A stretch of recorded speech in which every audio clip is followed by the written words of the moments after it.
Hi అండి, welcome to Jyothish kitchen.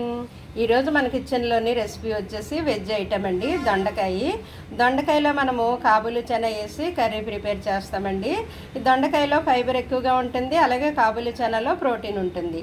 Fibre protein రెండు ఒకే డిష్లో మనకు వచ్చేస్తాయి కదండి. ఆ పూట కావలసిన పోషకాలు ఒకే డిష్లో మనకి వచ్చేస్తాయి. అయితే ఈ దొండకాయ కాబూలి చెన కర్రీ ఏ విధంగా చేయాలనేది ఇప్పుడు ప్రాసెస్ చూసేద్దాం. ఇదిగోండి, దొండకాయలో మనము కాబూలి చెన వేసి వండడం కోసం నేను తీసుకున్న దొండకాయలు 1/2 కేజీ అండి. ఇవి ఇలాగా కడిగేసిన తర్వాత చిన్న ముక్కలు కట్ చేసుకోవాలి. దీంట్లో ఒక మీడియం సైజు ఉల్లిపాయ తీసుకుని చిన్న ముక్కలు కట్ చేశాను. 2 అయితే పచ్చిమిర్చి చీలికలు, ఇది కరివేపాకు తరుగు కట్ చేశాను అనమాట. కరివేపాకు ఇదిగోండి, కాబూలి చెన మనము నైటే నానబెట్టాలి, మార్నింగ్ బాయిల్ చేయాలన్నమాట. వండేటప్పుడు నైట్ నానబెట్టాను, ఇవి బాయిల్ చేసి ఉంచుకున్నాను. అయితే ఇందులోకి ఒక టొమాటో మీడియం సైజు చిన్న ముక్కలు కట్ చేసి ఉంచాను. ఇవి దొండకాయ కాబూలి చెన కర్రీ కోసం నేను తీసుకున్న పదార్థాలు. ఇప్పుడు స్టార్ట్ చేద్దాం కర్రీ వండడం. ఇదిగోండి, స్టవ్ ఆన్ చేసి కడాయి పెట్టుకుందాం.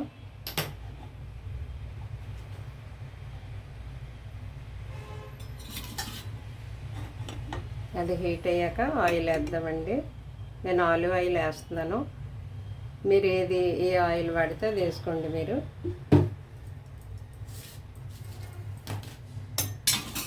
ఓకే, ఆయిల్ హీట్ అవ్వగానే మనం ఫస్ట్ ఉల్లిపాయలు వేసేద్దాం.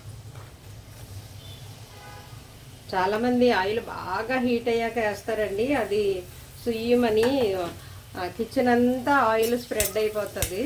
అలాగే పాత్రలన్నీ కూడా జిడ్డు పెట్టేస్తాయి, అవేమో మన మీదకి తుల్లిపోతుంది అనమాట. ఆయిల్ ఒక్కొక్కసారి మొహం మీద పడవచ్చు, చేతుల మీద పడవచ్చు, కంట్లో కూడా పడవచ్చు. కాబట్టి మనం వంట చేసేటప్పుడు జాగ్రత్తగా ఉండాలి.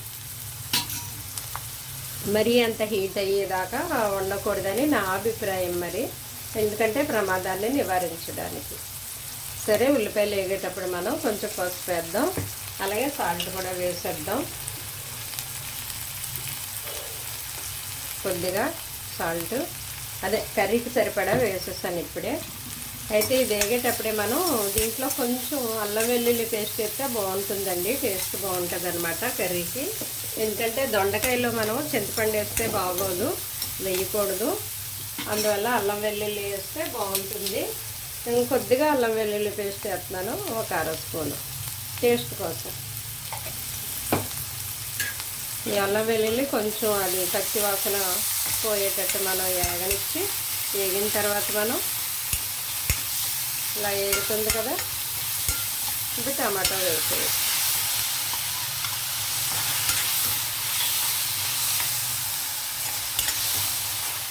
టమాటాలు బాగా మగ్గితే టేస్ట్ బాగుంటుంది కూరకి, ఏ కూరలు అయినా. అందుకే నేను చిన్న ముక్కలు కోస్తాను. ఇలా వేగేటప్పుడు మనం కారం వేసేస్తే త్వరగా మగ్గుతాయండి టమాటా ముక్కలు. కారం వేసేద్దాము. ఈ కర్రీకి సరిపడా, అంటే వెజ్జే కాబట్టి, నాన్ వెజ్ కాదు కాబట్టి నేను 1 స్పూన్ ఫుల్గా వేసాను, చాలు. 1 స్పూన్ సరిపోతుంది. ఈ అల్లం వెల్లుల్లి వేగుతుంటే మంచి స్మెల్ వస్తుంది కదండి, ఆ ఫ్లేవర్ బాగుంటుంది. అయితే కాబూలి చెన కూడా వేసేస్తున్నాను. ఇప్పుడు మనం కట్ చేసి పెట్టుకున్న దొండకాయ ముక్కలు, కరివేపాకు, పచ్చిమిర్చి ఇవన్నీ వేసాక బాగా కలపాలి. ఆల్రెడీ మనం కారం వేసేస్తాం కాబట్టి కలపకపోతే మాడుతుంది అన్నమాట. మాడిపోకుండా మనం కలపాలి. ఇదంతా బాగా కలిపిన తర్వాత ఒకసారి సిమ్లో పెట్టేసి మూత పెట్టేద్దామండి. లిడ్ పెడితే అది కొంచెం ఆ ఉప్పు కారంలో ఇది మగ్గితే బాగుంటుందన్నమాట. ఈ కాబూలి చెనలో ప్రోటీన్ ఉంటుంది కదండి, దొండకాయలో ఫైబర్ ఉంటుంది. ఫైబరు ప్రోటీన్ రెండు ఒకే డిష్లో వచ్చేస్తాయి మనకి. ఇది థైరాయిడ్ ఉన్న వాళ్ళకి మంచిదటండి దొండకాయ తినడం. దొండకాయలో ఏముంటాయిలో పోషకాలు ఎందుకని పక్కన పడేస్తాం మనం, చాలామంది తినరు. అయితే థైరాయిడ్ ఉన్న వాళ్ళకి చాలా బాగా హెల్ప్ చేస్తుందట థైరాయిడ్ కంట్రోల్లో ఉండడానికి దొండకాయ. సో దొండకాయ కదా అని మనం దేన్ని నిషేధించకూడదండి, అన్నీ కూడా అప్పుడప్పుడు వండుకుంటూ ఉండాలన్నమాట. ఆయా పోషకాలు మనకి వస్తాయి. అంటే ఇది సీజనల్ ఏం కాదు, దొండకాయ మనకి అన్ని వేళలా అందుబాటులో దొరుకుతూనే ఉంటాయి. ఇలా కలిపేసిన తర్వాత మనం కొంచెం మూత పెట్టి సిమ్లో పెడదాం. ఇదిగోండి 2 నిమిషాలు నేను అలాగా సిమ్లో మూత పెట్టి మగ్గనిచ్చాను అనమాట. ఇప్పుడు మనం వాటర్ వేసేద్దామండి. అయితే పక్కన నేను వేడి నీళ్ళు పెట్టుకున్నాను అనమాట పొయ్యి మీద, అవి వేస్తాను.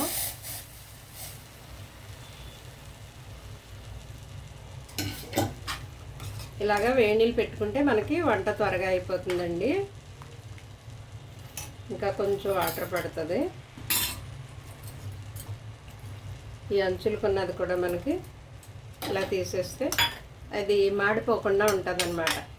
ఇప్పుడు మంట హైలో పెట్టండి. కొంచెం ఈ నీళ్లు బాగా తిరగబడి కొత్త ఉడుకుతుంది కదా, అప్పుడు మీడియంలోకి మార్చండి ఫ్లేమ్. కొంచెం దగ్గరికి ఉడికేటప్పుడు మనం దీంట్లో కొద్దిగా మసాలా, జీరా ధనియా పౌడరు, ఆ తర్వాత కొత్తిమీర ఉంటే వేసేసి ఆపేసుకోవడమే. సరే, ఉడకనిద్దాం. ఇప్పుడు చూసారా, ఇలాగ వేడి నీళ్ళు వేయడం వల్ల త్వరగా పొంగొచ్చు, కొత్తలాడుతుంది కదా. ఇప్పుడు మనం మీడియం ఫ్లేమ్లో పెట్టేయాలన్నమాట. ఇలా ఉడికేటప్పుడు ఉడకనిద్దాం. ఇదిగోండి, కూర కొంచెం ఇలాగా దగ్గరికి ఎగిరిన తర్వాత మనం దీంట్లో కొంచెం జీరా ధనియా పౌడర్ వేద్దామండి. జీరా ధనియా పౌడర్, అలాగే కొంచెం మసాలా వేద్దాము. మనము ఆ మసాలా గ్రైండ్ చేసి ఉంచుకున్నాం కదా జ్యోతిష్ కిచెన్లో, ఆ మసాలా వెజ్ నాన్ వెజ్ దేంట్లోకైనా వేయవచ్చు మీరు. మామూలుగా దొండకాయ కూర వండితే ఎవ్వరూ తినరండి, దొండకాయ ఫ్రైయే చేయాలి. కానీ మీరు ఈ విధంగా అల్లం వెల్లుల్లి వేసి, మసాలా వేసి, ఈ జీరా ధనియా పౌడరు, ఈ కాబూలి చెనా ఇవన్నీ వేసి ఈ పద్ధతిలో వండితే మాత్రం చాలా సూపర్గా అందరూ తింటారండి ఇష్టంగా. ఇది కూడా మనం రోటీలో పెట్టుకు తినొచ్చు, పుల్కా చపాతీ దేంట్లోనే తినొచ్చు, రైస్లో కూడా తినొచ్చు. బాగుంటుంది టేస్ట్. ఎందుకంటే మనం అల్లం వెల్లుల్లి వేసాం, మసాలా వేసాం కదా, ఈ కాబూలి చెనా వేయడం వల్ల దానికి మరింత రుచిని మనం యాడ్ చేస్తాం అన్నమాట. దానికి ఉన్న రుచి కంటే మనం కొత్త రుచిని యాడ్ చేసాము. కొద్దిగా కొత్తిమీర వేద్దామండి. బాగుంటుంది కదా కొత్తిమీర వేస్తే, ఏ కూరలైనా బాగుంటుంది. వేయండి, ఉంటే కనుక వేయండి, అంతే. ఇవి ఈ పొళ్ళు మసాలాను ఇది వేసాం కదా, జస్ట్ ఇలా కలిపేసి 1 మినిట్ అంతే, డిష్ అవుట్ చేసేయడమే. బాగుంటుంది టేస్ట్. మీరు కూడా ట్రై చేయాలి. మరి ట్రై చేయకుండా కళ్ళతో చూసి చెప్పేయలేము బాగోదు ఇదేం బాగుంటుందని. అది రుచి చూడాలి. కొన్ని కళ్ళతో చూస్తే తెలుస్తాయి, కొన్ని నాలుకతో తెలుస్తాయి రుచి చూస్తే. బాగుంటుంది ఈ విధంగా వండితే. మామూలుగా దొండకాయ కూర అస్సలు బాగోదు, ఎవరు తినరు. ఫ్రై అయితే చేసుకుంటాం కానీ కదా, కానీ ఈ విధంగా బాగుంటుంది. ఈ ప్రాసెస్లో మీరు వండి చూడండి. 1 మినిట్ అలాగా ఉంచేసి తర్వాత మనం ఆపేసి డిష్ అవుట్ చేద్దాం. ఇదిగోండి 1 మినిట్ అయిపోయింది. ఓకే, చక్కగా రెడీ అయిపోయింది మన దొండకాయ కాబూలి చెనా కర్రీ. ఇప్పుడు మనం ఆపేసి డిష్ అవుట్ చేద్దాం.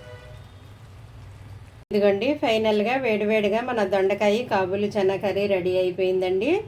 దొండకాయలో మనకి vitamin B1, B2, B3, B6, B9 మొదలగు విటమిన్స్ ఉంటాయండి. ఇందులో విటమిన్ సి కూడా ఉంటుందట. అలాగే calcium, magnesium, iron, phosphorus, potassium, sodium, zinc వంటి పోషకాలు ఎక్కువగా ఉంటాయటండి.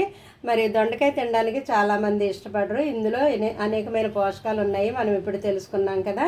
మరి దొండకాయతో కూడా మనము చాలా వెరైటీస్ చేసుకున్నాము. దొండకాయ కొబ్బరి ఫ్రై చేసాము, దొండకాయ పచ్చడి చేసాము, దొండకాయ ఉల్లికారం చేసాము, దొండకాయ పచ్చిరొయ్యలు వండాము. అలాగే ఇప్పుడు దొండకాయ కాబూలి చెనా. ఈ దొండకాయతో కూడా మనము చాలా వెరైటీస్ చేసుకోవచ్చండి.